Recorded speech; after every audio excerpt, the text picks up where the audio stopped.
Hey guys, so as you can tell it might be a new day for me. So I did finish the remake, but I wanted to get some sleep in before I tried to do this little review. I really wasn't very coherent enough. I was awake, you wouldn't have really, seen the difference, so it's not like I'm cheaping out on the videos here. I'm still not fully awake, even though I just got 12 hours of sleep. Guess I need a little bit more than that to catch up. So yes, I did watch the remake. This is a bit of a bonus review. And I also did want to go over sort of how I felt after doing all of this, what I feel about the Friday the 13th series as well, and sort of my thoughts on how they are in order, and we'll add in the remake to that. But before we get all to that though, let's talk quickly about the remake, if I can talk quickly about the remake. As you can remember, I did say I was okay with a remake after seeing what 8, 9, and 10 did with the series. They kind of just went batshit crazy at one point, particularly when New Lines got their hands on it with Part 9 and Part 10.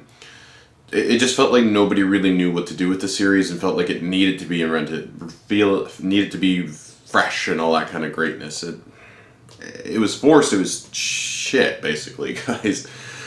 So remake comes along, I'm all for it. However, I don't love Platinum Dunes. They're the production studio behind it, who have Michael Bay and Mark Nispel, and they did a good job with the Texas Chainsaw Massacre remake. But when they were the people to pick this up, I was very concerned, because you need something a little different. You need something fresh and interesting. And the first thing I noticed, and the first thing that steps out in my mind, is that, yeah, this is a friggin' another Texas Chainsaw Massacre movie. It is shot in Texas for some reason, although most of the Friday the 13th films are actually filmed in New Jersey.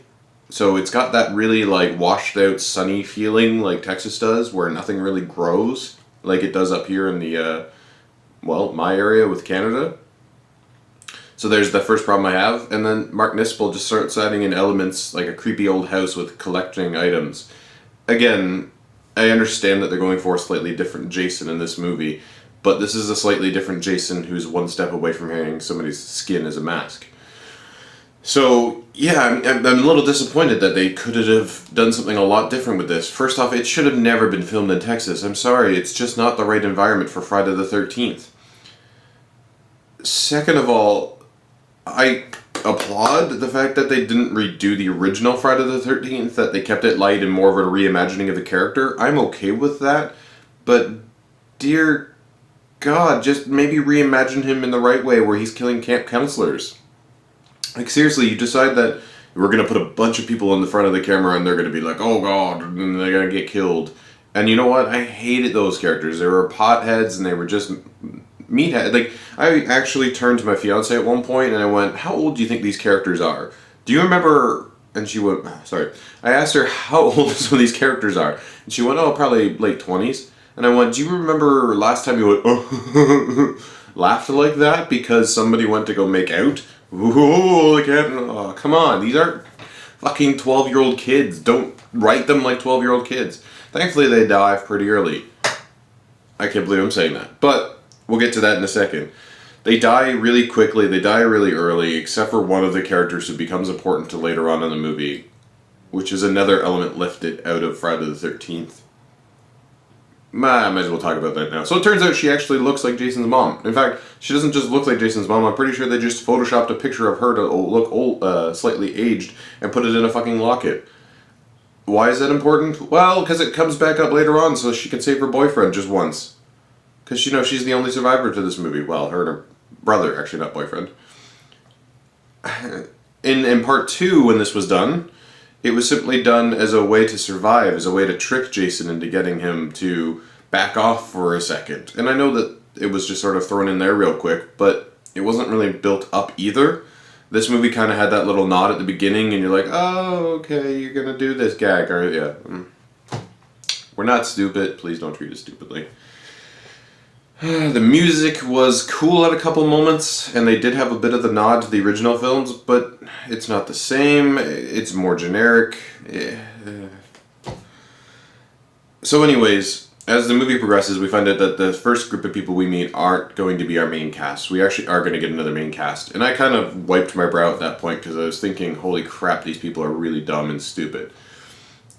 Now, I understand that the Evil Dead remake came out after this, but that's what actually kept coming in my head every time I watched some of these characters on screen. If you don't know, the Evil Dead remake has four characters, five characters, and they're basically in the cabin to help one of them go through drug rehab, go cold turkey, essentially. I like that idea. It's a very interesting concept. There is no sex necessary, there's no drug use, because that's what they're there for, and it just adds a nice little element to it that isn't your typical horror film. This movie, on the other hand, when they do introduce your second group of characters, they are no different than the first group of characters. You've got your two stoners, you've got your frat boys, and you've got your sluts.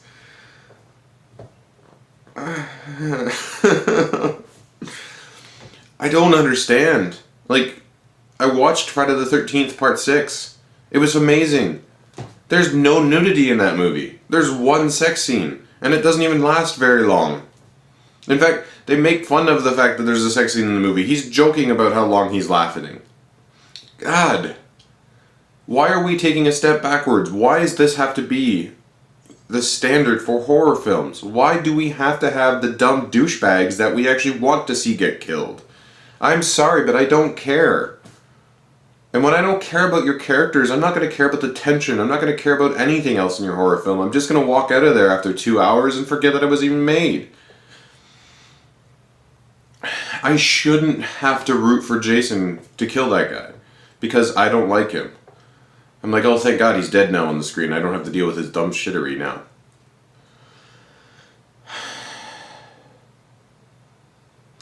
There could have been a million other ways this movie could have gone. I'm okay with the current plot and setup. There's nothing wrong with that. Actually, I kind of would have liked maybe some more plot guys. It doesn't need to always be about survivors either. Oh, Jason's coming to pick off some more teens. Let's just watch this movie. Again, Part 6 and Part 7. Sort of Part 7. They had a protagonist. They had a plot. They had a reason for things to exist and happen. It's like the writers aren't even trying to do anything new. They're just simply throwing a bunch of teenagers in the woods and having Jason kill them. And the more common way to do things now these days is that everybody knows that you're going to root for Jason, so let's make them not so sympathetic because we don't really think you care about these characters. Again, Evil Dead remake. I loved that remake, in fact. I don't necessarily want to compare it to the original because it has its own feel, but if you're going to remake a movie, that's a great way to go about it. A interesting new group of characters in a very terrifying kind of setting, and they're put through hell. And I mean hell. They don't necessarily all die right away. They get beaten, bruised, battered. You feel for them, and when they finally do die, you almost feel a bit of sympathy for them and relief, but it's goddamn brutal, and I love that. Now again, Friday the 13th doesn't need to be that, but it doesn't mean it can't be some of that. I just wish there was horror movies out there that decided characters are more important than anything else, and then the rest of the movie can come along afterwards. Not that, oh, we need to remake Friday the 13th because people like how Jason looks. As for the look of Jason, I guess we can transition to that now because I'm done being angry about characters. I'm okay with it. It worked. He gets his hockey mask. He's a big, dumb guy. He looks better than he did in Part 9, that's for sure, and in Part 8, or in Part 7. I kind of still like the slimmer look of Jason more in Part 6, but he doesn't look too bad by any means.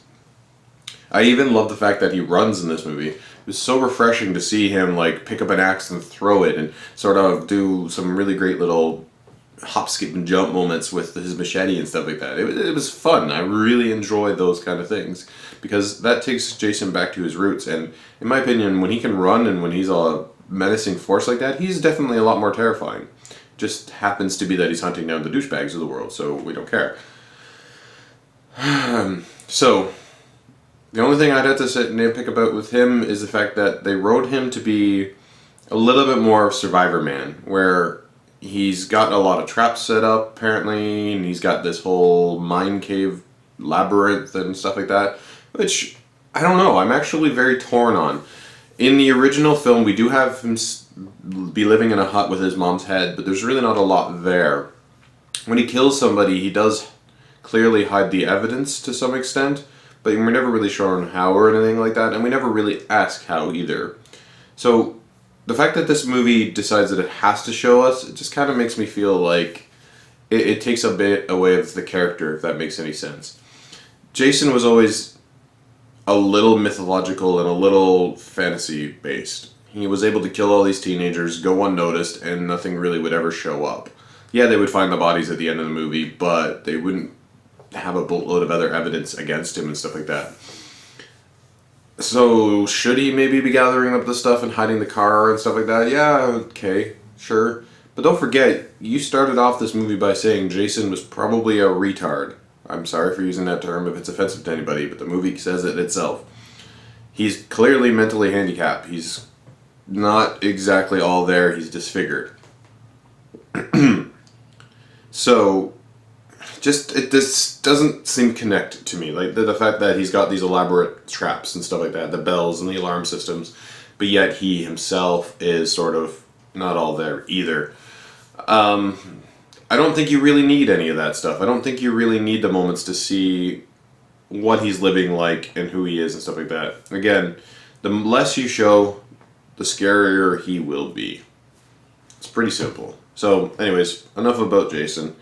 The last thing I'd like to say is the fact that while reading on Wikipedia about the writers and the writing of the process of the script and everything like that, my gut cringing moment was when I read the fact that they say that, oh, Jason's only there to defend his turf. That's why he's living there and that's why he's killing people. But in the opening 3 minutes of the movie, they say that he's there to kill camp counselors. That he's just killing those type of people because he's blaming them for his mummy's death. So he's not really defending his turf, he's just killing people that he blames for his weight. Then why is he killing these douchebags? It doesn't seem to make any bloody sense. I don't understand that. Again, they could have easily gone the camp counselor route and made this movie a lot better. It's sad. I really hope that if we do get another Friday the 13th, that they decide to wise up the characters and just make these things a lot more terrifying for the audience, because that's all I really want. So anyways, what do I think about the movies and my experiences with all of this? Well, they were definitely a lot more fun watching them in this kind of sense. It was neat to watch them back to back to back and see some of the continuity errors that they blatantly didn't give a crap about. It was interesting to see that kind of stuff. With that said, where would I rank everything? Well, let's pull up my original ranking here. Part 6 is still my favorite. I mean, I did the big review on it, and it truly is still one of the best in the series because of a couple of things. It has a protagonist and a plot, something that almost no other Friday the 13th movie has. Most of those are teens show up, get killed. It's not really a plot, it's just sort of a circumstance.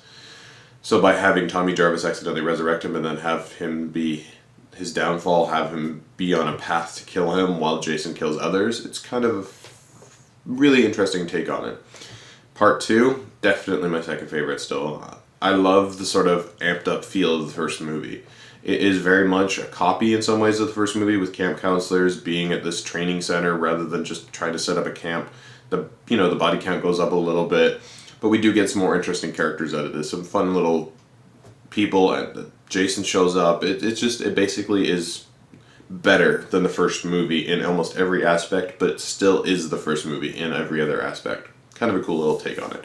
And then there's part 1, of course. I still would consider that still my third favorite for sure. It's the original, guys. It's the classic. It set everything up. It is a pretty damn good movie for being what it is. There's no doubt. Part 4, definitely. I almost would put this one maybe a little bit before number 1, actually, now that I think about it, but I'm not 100%. It's definitely up and take. The reason why I like part 4 so much is it has a kid. Corey Feldman's character in this movie is fucking amazing to watch, and is a really great addition to the series with Tommy Jarvis. The fact that he's a little horror nerd and he loves his masks and his video games and stuff like that, it just related to what the audience was experiencing. It's really neat to see that in a horror film. You don't really get a lot of that unless it's Child's Play or something like that. They still do throw in the dumb teenagers, which I could do without for sure, so I think that's what drags this movie down, unfortunately. Part 7... yeah, I'd put that one definitely as my next movie. It was nice to see yet another protagonist after part 6 with having Trisha something, I can't remember her name now. But anyways, having her have her powers and stuff like that, it was definitely an interesting take on it. And Jason looks amazing in it. The fight scenes are phenomenal in the end. The climax is just bloody brilliant. And then there's part 3 after that. Still consider that definitely the one afterwards. Big saving moment for that movie, because it could have been a lot worse, is the climax. When Jason finally gets his hockey mask and he starts chasing around our main character, Chris, he definitely makes up for everything that goes wrong in the movie. Actually, I would consider this one of the worst all-time casts of any of the Friday the 13th movies, except for Shelley. Shelley was amazing. But man, these guys are so one-dimensional, even more so than the actual douchebags that were in the remake. Now we get into the 5 worst movies, so this is going to be a really tough one to rank what was worst. I'm going to put Part 8 next, I think, simply because Part 8 had something going for it. Jason still looked pretty cool, and then there's the whole scenes in Manhattan, and then there's him kicking the boombox and scaring the punks. Again, similar to the chase scene at the end of Part 3, saving graces, you know? There's the little things that push it slightly over the edge. Part 5, I guess, could be next after that. Still going in the same order I ranked these things before, by the way. I'm not really going to talk much about Part 5 because it was shit. Tommy was shit. They wasted some pretty damn good characters. It wasn't Jason. It was, a new beginning in the wrong direction, I guess is a good way to say it. Then X, still really bad. Yeah, it just didn't hold up anymore, guys. I was actually excited to watch that one because I knew how much fun it was to originally watch that film, even though it was a really bad movie, and it still is a really bad movie that doesn't hold up in any bit of fun. Part 9 or the remake? Remake is better than Part 9, and I'll go into it. So these 2 movies from New Line are really bad, but the remake is better because at least it's in the woods, at least it's got Jason with a hockey mask, at least he's killing teenagers. It's sort of got that feel of Friday the 13th. Unlike Part 9, where Jason shows up at the beginning and at the end, and like I said in my review, it feels like they basically just took a script that was meant to be another movie and basically slapped Jason into it. And it's the least feeling Friday the 13th movie out there. In fact, I can't even call it Friday the 13th. So it's basically just a slapdash attempt at an early 90s action horror movie, and it fails horribly because of it. I can't believe I feel like this should be stricken from the record, that we shouldn't even ever consider Part 9 to part of the series. In some ways, like they do with Halloween 3. They don't almost always consider that. If you watch Halloween, you kind of just skip past that and just keep going on with the Michael Myers story. We should start doing that with Part 9 if we keep getting more of these movies. Anyways, I've gone on a little too long with this, I'm sure. I'm glad I did it. It was a lot of fun. I won't be doing it anytime soon, though. Thanks, guys.